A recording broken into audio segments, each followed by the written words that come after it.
YouTubers, welcome to AnneBetty's kitchen. So those of you who have watched my jollof rice recipe, I promised I was going to teach how to prepare the tomato puree, homemade tomato puree, because the ones on the market, they add a whole lot of craziness, different ingredients. You have no clue what they are. So I'm going to teach you how to do your own homemade tomato puree, where you understand each and every ingredient in it, so you know exactly what you're putting into your system.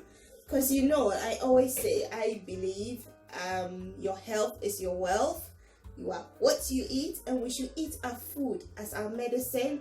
Once you eat the right amount of food, the right ingredients, you wouldn't need to take any medication at all.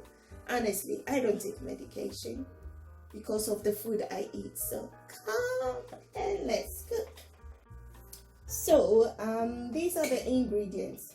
I like plum tomatoes. Plum tomatoes have the sweetness, which when you use, it makes your food really sweet.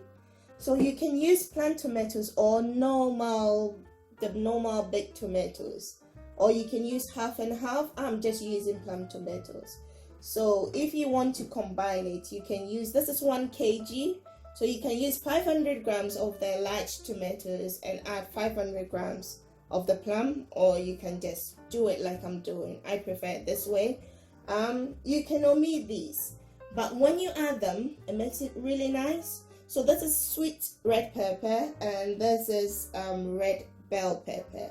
So I've got 1 tablespoon of lemon juice, 1 tablespoon of apple cider vinegar, half tablespoon Himalayan pink salt, and 1 tablespoon corn flour. This helps it to thicken, and it gives it this lovely texture as well.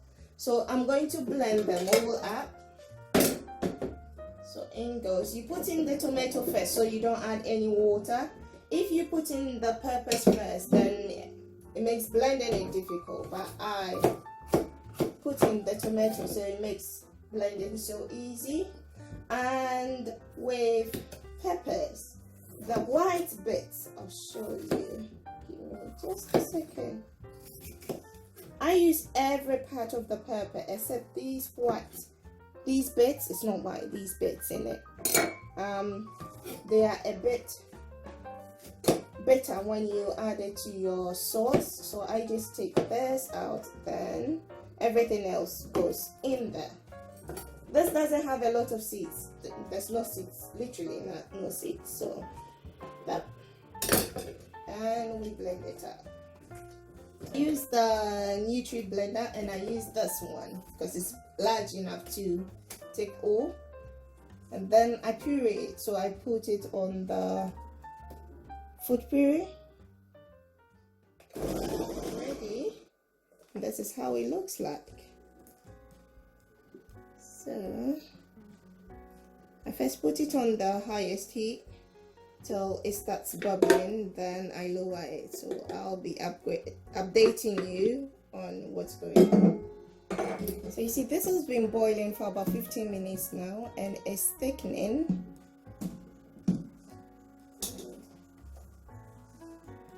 It's thickening. So we're going to leave it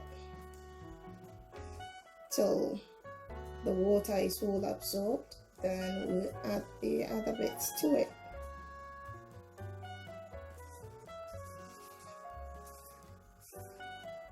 So in goes a salt. Oh, I should have told you. You see how thick it is now? So it's been boiling, stewing for about half an hour now. So in goes everything else apart from the corn flour. The corn flour will go in later. Put in the salt, the lemon juice, and the apple cider vinegar, and it's going to stew for about 10 minutes. Then I'll add the corn flour. So this has been stewing for about 10 minutes. Now I'm going to add the corn flour. This will thicken it, and it adds this rich taste to it. There you go, homemade tomato puree. Look at the color. See, this one is not dark because there's no additives, there's no preservatives. So try it at home. Eat quality, eat healthy. Know the ingredients you are putting in your body.